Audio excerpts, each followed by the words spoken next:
Praise the Lord. Praise the Lord. जय मसीह की सबको। जय मसीह की। मैं आपका दोस्त रफेल जोसेफ और दिस इज टॉकिंग टीवी। और आज के दिन हमारे साथ एक खास मेहमान है और जिनके साथ हम बात करेंगे, जो शेयर करेंगे अपने 15 साल के एक्सपीरियंस को जो उन्होंने मसीह यीशु में बिताया है। ठीक है, तो इस दौरान इनका कैसा अनुभव रहा, इन्होंने जीवन में क्या सीखा, किस तरह के जीवन से ये आए थे और किस तरह के जीवन में अब ये तब्दील हो गया इनका जीवन। तो अब यही सब कुछ जानेंगे, इन्हीं के मुंह से जानेंगे, भाई के मुंह से। इनका नाम है गजिंदर सिंह। और पहला क्वेश्चन मेरा इनसे यही रहेगा कि किस तरह भाई आपने यीशु मसीह को जाना, कैसे पता चला आपको यीशु मसीह के बारे में? धन्यवाद करता हूँ उस परमेश्वर का जिसकी सच्चाई के बारे में मुझे पता चला और झूठ से आज़ाद किया परमेश्वर ने मुझे। क्योंकि हर मुसीबत नई राह दे के जाती है, नई अकल दे के जाती है। यस। तो मेरे जीवन में एक विपत्ति आई थी। मेरी पत्नी की तबीयत ज़्यादा ख़राब थी, टीबी की पेशेंट थी और इधर उधर भटक रहा था। तो हमारी चाची जी हैं, वो चर्च में जाती थी। उन्होंने बताया मुझे कि परमेश्वर से प्रार्थना होती है, वहाँ एक बार दुआ करवा के देखो, है सके परमेश्वर ठीक कर दे। तो हम इतवार को चाची के साथ गए थे। तो परमेश्वर बड़े बड़े बीमार लोगों को, जिन्हें डॉक्टर ठीक ना कर सका, उन्हें परमेश्वर ठीक करता, दुआ से ठीक होते थे। तो मैं अपनी पत्नी को भी अगले इतवार को लेके गया। तो वहाँ हम पहुँचे, उनके लिए दुआ हुई, प्रार्थना हुई, तो परमेश्वर ने उन्हें संभाला। प्रार्थना के बाद पादरी साहब ने कह दिया था कि अब दवाई की भी ज़रूरत नहीं पड़ेगी। तो घर जाके मेरी पत्नी ने दवाई खानी चाहिए। उनके हाथ से दवाई की बोतल हाथ से छूट के ज़मीन पर गिर गई और वो बिना दवाई के ही ठीक हो गई। परमेश्वर का लाख लाख धन्यवाद करता हूँ। हालेलुया। तो भाई एक बात और जानना चाहेंगे आपसे। जैसे कि कहा जाता है कि जब आप मसीह बनते हैं या आप क्रिश्चियनिटी में आते हैं तो आपको कोई राइस बैग मिलता है या आपको कोई आपका राशन भरा जाता है या फिर आपको कुछ धन दिया जाता है। तो आपको चर्च जाने के लिए या गिरजाघर जाने के लिए आपको क्या मिला था भाई? आपको क्या धन मिला था और क्या आपको कौन सा आपको राशन भरा गया था, आप बताएं जरा। मेरे लिए ना तो कोई राशन, ना कोई लालच, ना किसी प्रकार का पैसा, कुछ नहीं मिला। मुझे इतना मिला कि मैं परमेश्वर मेरे साथ है। यानी जब मैं परमेश्वर को पुकारता हूँ, ढूंढता हूँ, तो परमेश्वर मेरी सुनता है। परमेश्वर के नज़दीक हैं हम, परमेश्वर के दूर नहीं हैं। जब हमें परमेश्वर के चमत्कार को, परमेश्वर की सच्चाई के बारे में जानने को पता चलता है कि परमेश्वर सत्य है, तो हमें झूठ भी नज़र आता है कि हम कहाँ भटक रहे थे झूठ में। और जब सच्चाई हमें पता लग जाती है तो हम झूठ से आज़ाद हो ही जाते हैं। हमें किसी प्रकार का लालच नहीं दिया गया, ना किसी प्रकार का पैसा दिया गया।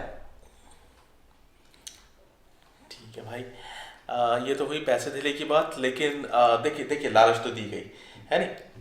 अब उन्होंने आपसे ये कहा कि नहीं, अगर आप जाएंगे तो आपकी वाइफ जो है वो ठीक हो जाएंगी, और टीबी की मरीज थी और वो ठीक हो जाएंगे। तो लालच तो आपको दी गई। अब आप बताएं भाई कि आप अगर देखा जाए तो यीशु मसीह जो है, वो यीशु मसीह तो ईसाइयों के भगवान हो गए।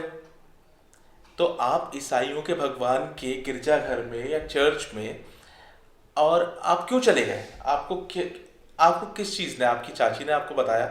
चलिए ठीक है, लेकिन आपको तो आप समझना चाहिए ना कि आप एक हिंदू परिवार से आए हैं। आपको अगर कहीं आपको शिरकत करनी है, या आपको किसी मजलिस में बैठना है, या आपकी कोई आपका कोई ग्रुप होना चाहिए, या आपकी कोई गैदरिंग हो, तो वो गैदरिंग जो है वो तो जिस समूह से आप आए हैं उसी समूह की आपकी गैदरिंग होनी चाहिए।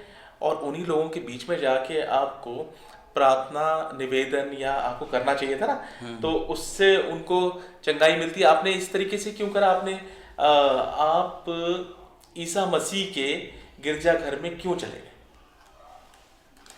देखो, अब बीमारी कोई सी भी क्यों ना हो, डॉक्टर भी बहुत होते हैं। जी तो जहाँ फायदा लगे वहाँ जाना चाहिए ना। हमारे संविधान में अधिकार है जी कि आराधना प्रार्थना के लिए कहीं भी जा सकते हैं, कोई रोक टोक नहीं है। अच्छा, संविधान जानते हैं आप? अधिकार है, जी परमेश्वर को पुकारने का अधिकार है। जी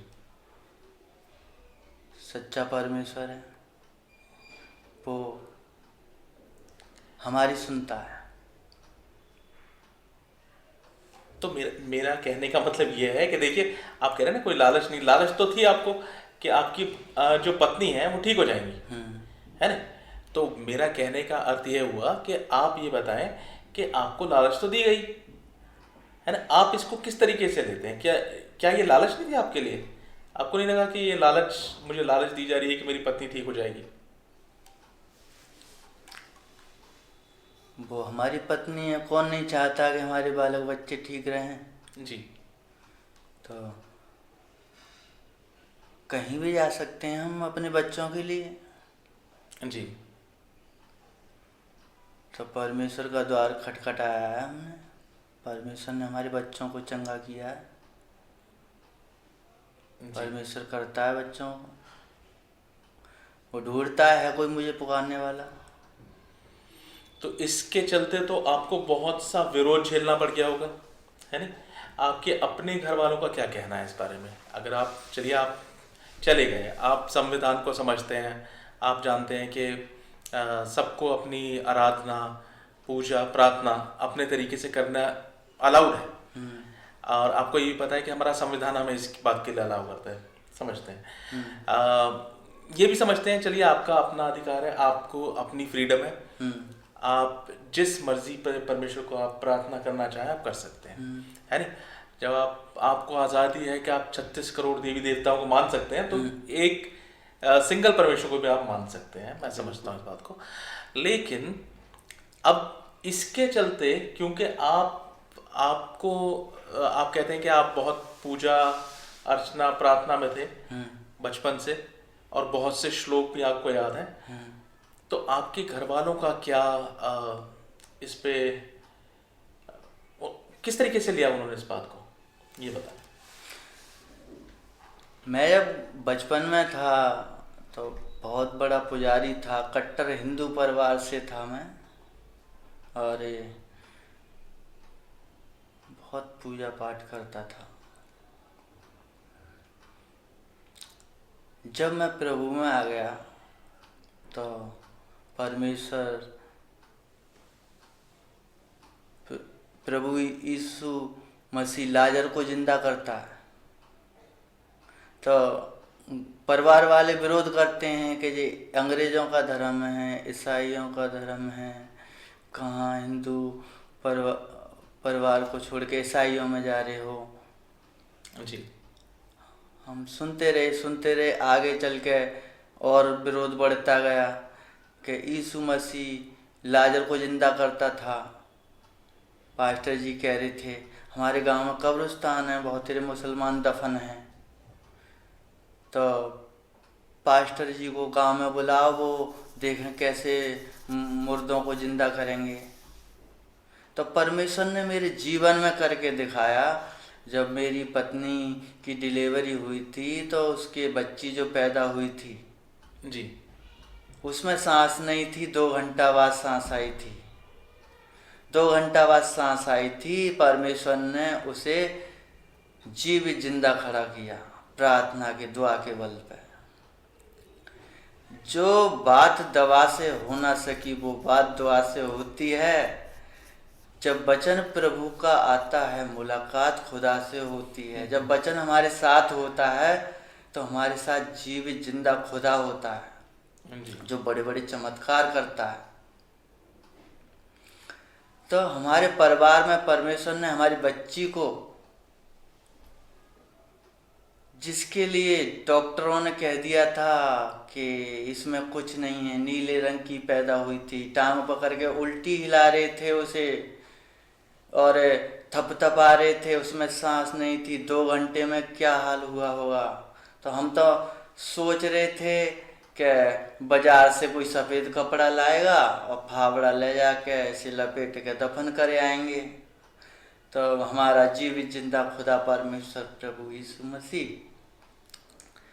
2 घंटा बाद उसमें उसकी नाभि पे जरा सी सांस आ गई। डॉक्टर ने बोली कौन से नर्सिंग होम में हुई? अतरौली जिला अलीगढ़ में अतरौली है, तो राजकीय चिकित्सालय सरकारी अस्पताल में उसका जन्म हुआ था। तो डॉक्टर ने मलखान सिंह हॉस्पिटल अलीगढ़ में रेफर कर दिया। तो एम्बुलेंस, सरकारी एम्बुलेंस जो मुलायम सिंह के लड़के अखिलेश ने चलाई थी, उसमें एम्बुलेंस आई, लेके अलीगढ़ गई मलखान सिंह हॉस्पिटल। वहाँ मशीन में जो बच्चों को रखते हैं उसमें रखा, तो उसमें का ठीक हो गई और अगले दिन दूध मांगने लगी। तो गांव से जच्चा को भी बुलाया, क्योंकि अतरौली से तो गांव भेज दिया था, जच्चा के लिए बच्चा को अलीगढ़ भेज दिया था। फिर चच्चा को भी अलीगढ़ बुलाया, एम्बुलेंस से लेके आए, फिर उसे माँ का दूध पिलाया। फिर बच्चा आज तक सही सलामत है, परमेश्वर की सामर्थ्य के साथ एक्टिव जीवित जिंदा है। अच्छा, तो वो दूध मांगने लगी दूसरे दिन दूध पिलाया, दूध मांगा। डॉक्टर बोला तो बच्चे इतनी जल्दी तो जच्चा बच्चे को बोलते नहीं है।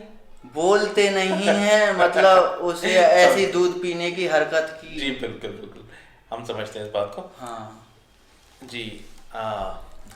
ये तो हुई आपकी बात, ये हुई आपके विश्वास की बात।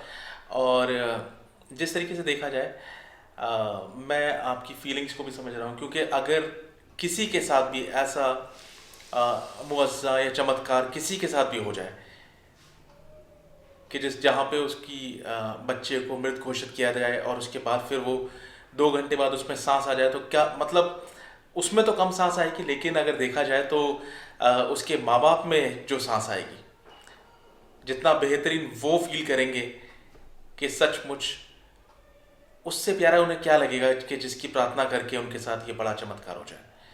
क्या प्यारा लग सकता है उससे ज़्यादा। चलिए, फीलिंग्स की बात तो ये हो गई, फीलिंग्स तो ठीक है, लेकिन सचमुच जैसे अगर आज के टाइम में हम कहते हैं ना कि चमत्कार को ही नमस्कार करते हैं, तो केवल चमत्कार ही नहीं, लेकिन आपके पर्सनल जीवन में, है ना, आपके निजी जीवन में क्या चेंज आया, क्या लगा आपको कि सचमुच आपको अनुग्रह मिला है या आपको किसी तरह का मोक्ष मिला है? क्या क्या आपको लगा ऐसा कि जिससे आपको लगा कि नहीं नहीं, यही परमेश्वर है या जिंदा परमेश्वर है या इसी के पीछे चलना चाहिए? मतलब क्या अब के जीवन में और पहले के जीवन में क्या फर्क महसूस करते हैं?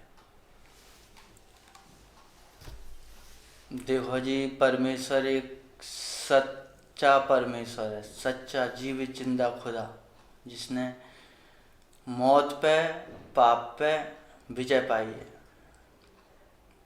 तो परमेश्वर जो हमको हमारे बुरे चाल चलन से, पाप से आज़ाद करता है, हमें आज़ाद किया है परमेश्वर ने पाप से, हमको हमारे पापों से।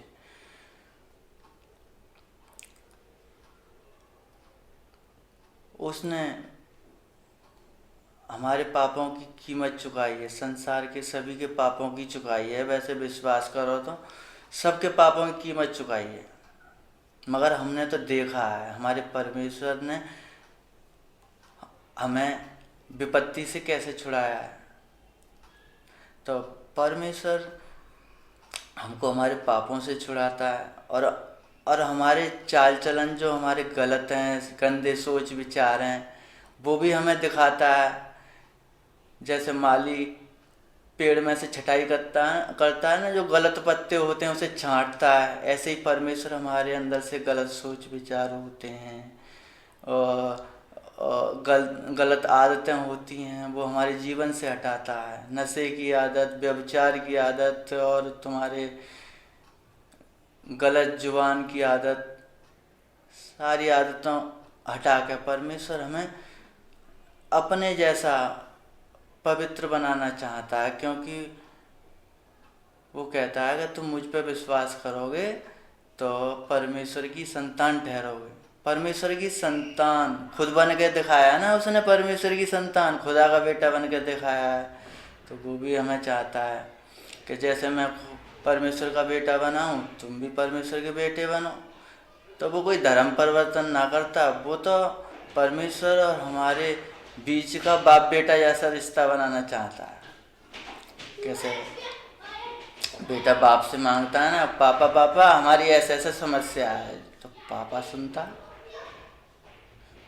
तो आपको लगता है कि आपका जो एक रिलेशन है वो बन गया है, ना कि एक धर्म में एंट्री करी है आपने, लेकिन आपको लग रहा है कि आपका एक रिलेशन बन गया है परमेश्वर से, एक रिश्ता सा बन गया है। अच्छा, तो बेहद खुशी हुई आपसे बात करके और आपकी गवाही जान के। और लेकिन एक बात जानना चाहेंगे, क्या दोबारा चाहेंगे कि जिस जीवन में थे या जिस शैली में थे या जिस तरीके से चलते थे उसी तरीके से चलें, या खुश हैं अभी अपने जीवन से? देखो जी, परमेश्वर कहता है कि मैं जगत की ज्योति हूँ, तो वो कहता है मैं जगत की ज्योति हूँ, और हमारी ज्योति कैसी है? हमारी ज्योति पहले बुझी गई, अब परमेश्वर ने वो हमारी ज्योति जला दी। जल गई तो हमें दूसरों की ज्योति जलानी है ना, दूसरों की ज्योति जलानी है, क्योंकि औरों की आंखें खुलें, औरों के लिए प्रार्थना करनी है ताकि वो उद्धार पाएं पापों से, श्रापों से, जो कई कई जन्म के बाप दादाओं के पाप के श्राप चले आते हैं ना, तो उनसे हमें आज़ादी मिले। तो हम जो आज़ाद हो गए पुरानी परंपरा से, तो क्यों उसमें जाएं? पहले हम बहुत पूजा पाठ करते, करीब करीब 20,000 की अगरबत्ती धूप बत्ती फूक दी होगी मैंने। जब मन की बत्ती जली ना ही तो कोई फ़ायदा थोड़ी था उससे, और अब मन की बत्ती जल गई तो अब कोई ज़रूरत ना पड़ती, फ्री फंड में ही हमारी परमेश्वर सुनता है प्रार्थना आराधना। अच्छा, तो मतलब आपको पैसे नहीं मिले, खर्चा भी बच रहे हैं हमारे। अच्छा, बस वो कहता है अपने दिल से मेरा धन्यवाद कर दे, तो हमारी बत्ती जली हुई है, तो जलाने की क्या जरूरत है? माचिस ला, अगरबत्ती ला, धूप बत्ती ला, दुनिया भर के। तो परमेश्वर तो हमारे वो कहता है कि मुझे कुछ ना चाहिए, मैं तो तुम्हारे दिल को जांचता हूँ क्या चल रहा है तुम्हारे दिल में। वो कहता है अगर तू तो मेरा मंदिर है, परमेश्वर का पवित्र वचन हमारे अंदर बसता है, तो कहता है कि तू अपने मंदिर को साफ कर ले, मंदिर को साफ कर, मन को साफ कर, मैं इसमें वास करूँगा, तुझ में रहा करूँगा, चला फिरा करूँगा, तुझ में देखूँगा, तू अपने लिए साफ कर। तो परमेश्वर के बनाए हुए हैं हम, परमेश्वर की संतान हैं। वो कहता है किसी मनुष्य के हाथ के बनाए हुए मंदिर में मैं नहीं रहता, मैं तो अपने बनाए हुए मंदिर में रहता हूँ। तो हमें तो बनाने वाला कौन है? आप भी जानते हैं हमें बनाने वाला कौन है? जीवी जिंदा परमेश्वर है, जिसने हमारी माँ के पेट में बाल खाल हड्डी मांस कैसे कैसे बनाया है? परमेश्वर के अलावा कोई है दूसरा बनाने वाला? केवल परमेश्वर ही है। एक ही परमेश्वर है, एक ही परमेश्वर है जो हमें हर विपत्ति से, हर बला से, हर पाप से, हर शाप से बचा सकता है। वो कहता है मेरा वचन सुनने वाले मत बनो, मेरे वचन पे चलने वाले बनो। चलने वाले बने तब हम उसके राज्य में आएंगे। वो कह रहा हमारे राज्य और धर्म की खोज करो, जब चलेंगे तभी हम बाकी राज्य की खोज कर पाएंगे, नहीं तो भैया हम किस राज्य में? परमेश्वर के राज्य में तो है ही ना। तो सबसे पहले परमेश्वर की बात मानना, अपने बाप की बात मानना, माता पिता की बात मानना, उनका आज्ञा का पालन करना, उनकी सेवा करना परमेश्वर को अच्छा लगता है। परमेश्वर हमारा जीवित जिंदा पापा है। Praise the Lord. अच्छा, जैसे कि भाई की गवाही सुनी हमने, और भाई की गवाही सुन के हम बहुत आशीषित हैं। ऐसे ही हर बार हम किसी अलग व्यक्ति को हम लेके आएंगे और उनकी गवाही सुनेंगे और जानेंगे कि यीशु मसीह ने उनके जीवन में ऐसा क्या किया कि उन्होंने अपने जीवन को बदल दिया। भाई आप जो भी श्रोता देख रहे हैं, और क्या आप उनके लिए कोई आशीष वचन या प्रार्थना आप करना चाहेंगे? हालेलुया, धन्यवाद पिता परमेश्वर। हालेलुया, धन्यवाद पिता परमेश्वर। इस समय वो तेरे हाथों में सौंपता हूँ इस वचन को पिता परमेश्वर। इस वचन के द्वारा जहाँ जहाँ तक तेरा वचन पहुँचता है उन लोगों को आशीषित करता हूँ पिता परमेश्वर। यीशु के नाम से उन्हें उद्धार मिले, आशीष मिले हे पिता परमेश्वर, उन्हें चंगाई मिले हे प्रभु यीशु मसीह। तेरी महिमा को देखने पाएँ पिता परमेश्वर। यीशु मसीह के नाम से मांगता हूँ, आमीन आमीन आमीन। Praise the Lord. जय मसीह की सबको। जय मसीह। और जैसे कि आज भाई के साथ मुलाकात रही, यकीनन आगे इसी तरह की बातचीत और इसी तरह की गवाहियाँ हम आपके लिए लाते रहेंगे। Praise the Lord. Praise the Lord. जय मसीह की सबको। जय मसीह।